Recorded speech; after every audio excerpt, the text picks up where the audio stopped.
Hola, muy buenas, soy Raquel Salguero, la responsable del Servicio de Diagnóstico por Imagen del Hospital Veterinario Puchol, y estoy aquí con Piero Antonio Batteato, mi compañero también de imagen.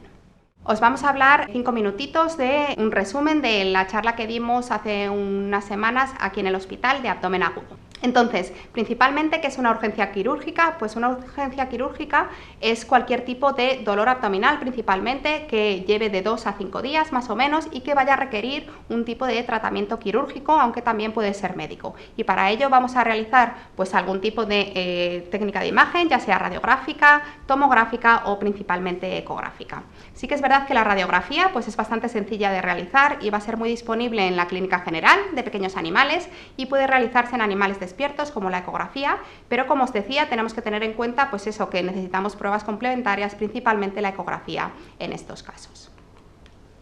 Para saber y para ver si tenemos un abdomen agudo y un caso de urgencia en nuestra clínica y en nuestros pacientes, hay distintos factores que debemos ver. Entonces debemos de ver lo que es el gas, ¿vale? El neumoperitoneo, que radiológicamente lo vamos a ver como la presencia de gas a nivel abdominal. Aquí tenemos dos imágenes, una está en una proyección lateral derecha y otra es una proyección en haz horizontal, donde podemos ver ese acúmulo de gas justamente caudal a lo que es los pilares del diafragma.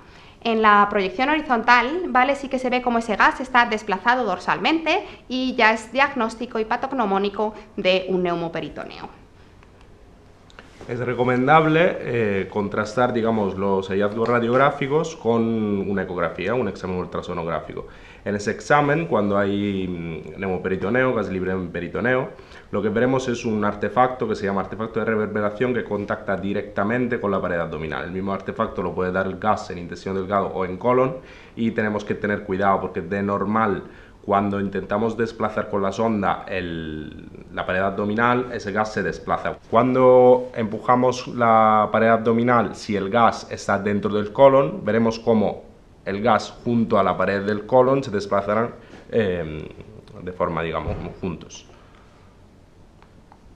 ¿Qué es otra cosa muy importante que tenemos que ver aparte del gas peritoneal, ¿vale? Bueno, como bien sabéis y se nos ha olvidado comentarlo, ¿vale? Es que el gas es muy importante porque quiere decir que vamos a tener un asa intestinal, ¿vale? O parte del tracto gastrointestinal que se nos haya podido romper, ¿vale? Y no sea un gas añadido iatrogénicamente.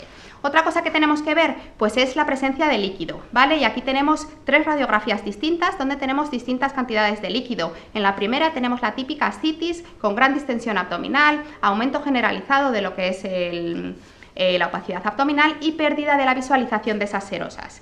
En la imagen de la derecha tenemos una imagen de peritonitis donde hay menos cantidad de líquido libre, pero sí que se ve esa apariencia así como en vidrio esmerilado, sobre todo en los aspectos más ventrales. Y luego en la inferior izquierda tenemos también un aumento generalizado de lo que es la densidad a nivel abdominal, pero no tan denso como en el caso de la ascitis. Y nosotros radiológicamente no vamos a poder diferenciar prácticamente si estamos hablando de una ascitis o pequeña cantidad de líquido libre, ¿vale? De lo que puede ser una peritonitis o presencia de sangre a nivel abdominal, para lo que requerimos otras pruebas complementarias como la ecografía, y ahora Piero nos lo comenta.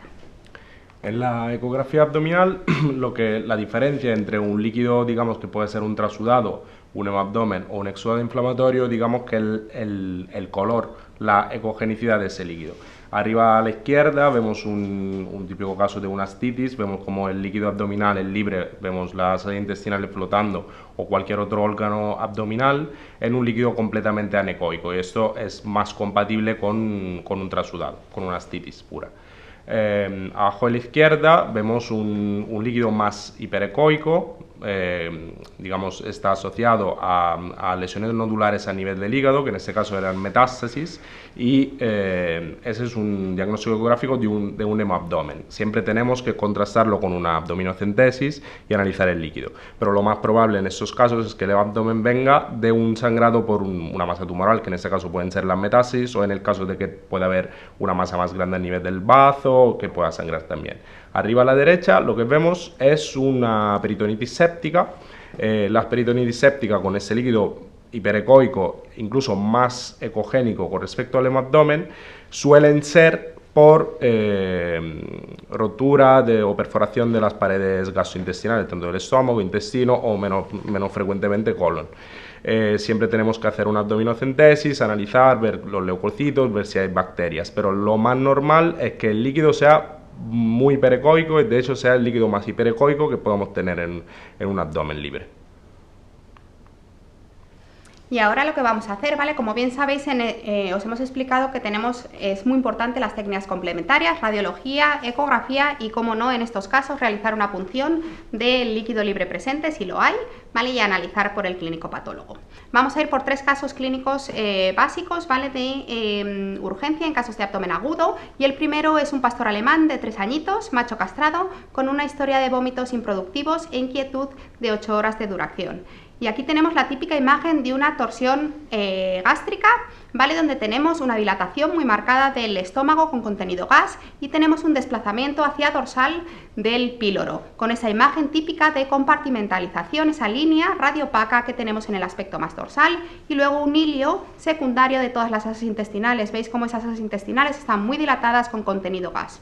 Otros cambios que podamos tener en estos casos de torsión gástrica son torsiones esplénicas, ¿vale? Cambios secundarios con megaesófago debido a ese cierre del cardias, neumonía por aspiración, hipovolemia e incluso radiográficamente hay veces que podemos ver gas a nivel intramural compatible con una neumatosis gástrica. Sí que es cierto que este caso el diagnóstico se hace radiográficamente y ecográficamente pues no vemos nada. Caso 2. Este es un Bull Terrier de 3 añitos, hembra entera, con una historia de vómitos de 3 días de evolución y 3 horas sin defecar. ¿Vale? Entonces realizamos 2 proyecciones. Esta es la proyección lateral, donde simplemente vemos que hay un poquito de distensión del estómago y hay un poquito de asas dilatadas, intestino delgado, con un poquito de heces en el colon, pero sí que es verdad que el detalle abdominal es normal, no hay evidencia de líquido libre. No vemos nada más, ¿vale? Para lo cual realizamos una proyección ortogonal, en la que esa proyección ortogonal, si os fijáis bien, en la pared derecha del abdomen, que es justamente la izquierda de nuestra imagen, se ve justamente en la zona media una pequeña estructura heterogénea con un pequeño halo radiopaco y un pequeño centro más radiolúcido. Entonces aquí ya podemos tener una sospecha de que pueda existir un cuerpo extraño, pero sí que es cierto que en estos casos siempre necesitamos y debemos realizar una ecografía abdominal, que es lo que se hizo en este caso. En las ecografías abdominales en búsqueda de un cuerpo extraño, la mayoría de las veces no tenemos que ir a buscar directamente el cuerpo extraño, sino tenemos que buscar un patrón obstructivo. Un patrón obstructivo sería un asa dilatada bastante más con respecto a, digamos, a los otros tramos intestinales.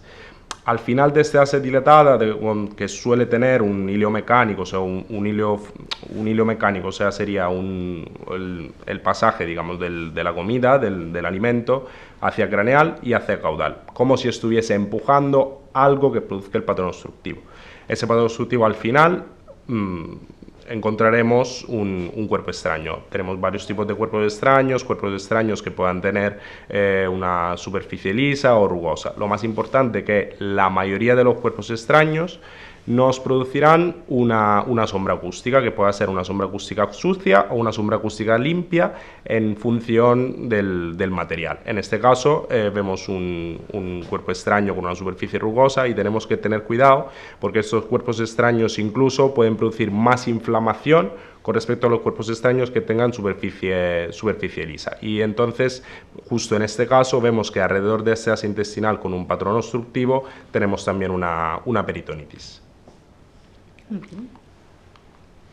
Y ya por último, ¿vale? Para terminar, tenemos un persa de 11 añitos, hembra castrada, con disuria intermitente, apatía y con una azotemia. ¿Y qué es lo que vemos? Pues la verdad que estos casos los estamos viendo ahora bastante, ¿vale? Estos gatitos, vemos cómo tenemos una simetría renal en la superficie, en la zona retroperitoneal, y hay varios pequeños cuerpos mineralizados que están sobre todo, pues eso, dorsalmente a las siluetas renales y siguiendo lo que es la trayectoria del uréter, incluso justamente en la zona del trígono vesical. Si realizamos una proyección ortogonal, vemos mucho mejor esa simetría renal con una hidronefrosis o una renomegalia del riñón izquierdo y un poquito disminuido lo que es el tamaño del riñón derecho. Normalmente el riñón derecho en gatos sí que es cierto que por la superimposición de esas osas intestinales no las vemos muy bien, pero bueno, sí que podemos ver también esas estructuras mineralizadas. Nuestra sospecha, ya teniendo en cuenta la historia clínica, el examen clínico que le habremos hecho al paciente y aparte las radiografías, pues va a ser la presencia de ureterolitos, cálculos a niveles ureterales y posible hidronefrosis, pero siempre tenemos que realizar estudio complementario de ecografía, ¿vale? Para valorar dónde están situados, si hay mucha hidronefrosis o no, y sobre todo para valorar ese parénquima renal. En la ecografía podemos evaluar tanto la estructura renal como la estructura del urétero obstruido en este caso. La mayoría de las veces en una obstrucción ureteral veremos un riñón con una pelvis bastante dilatada. Podemos tenerla poco dilatada o muy dilatada hasta tener una hidronefrosis. Una hidronefrosis en este caso, como vemos en la imagen en la izquierda, donde se ha perdido completamente la estructura del riñón. No podemos casi incluso saber qué es su riñón, solo lo podemos saber por su posición y porque justo a nivel de su ilio podemos seguir una estructura tubular, que es como la que vemos en la imagen en la derecha, que es el uréter dilatado. Estos uréteres se pueden obstruir, bueno, como dijo Raquel, por unos cálculos o por plaques inflamatorios. En este caso tenemos una hidronefrosis por la obstrucción mecánica y el uréter dilatado y tortuoso. Al final, digamos, de la obstrucción ureteral, de la dilatación, lo que veremos es un cálculo. Son pequeños cálculos, son estructuras mineralizadas que producen sombra acústica, la mayoría de las veces producen sombra acústica limpia, como parecidos al cuerpo extraño que hemos visto antes, y podemos tener, sí o no, según la cronicidad o si el proceso es agudo, una retroperitonitis debido a la inflamación por contacto a nivel del uréter. Aquí vemos en esta imagen la dilatación, digamos, terminal de lo que es por la presencia del cálculo y varios tramos con diferentes tipos de diámetro a nivel del uréter y alrededor de este uréter la retroperitonitis inflamatoria. Esperemos que os haya gustado el resumen de nuestra charla. Podéis contactar con nosotros para cualquier duda o para consultar nuestro calendario de formación en www.hospitalveterinariopuchol.com o en formación@hvpuchol.com. Muchas gracias. Hasta luego. Hasta luego.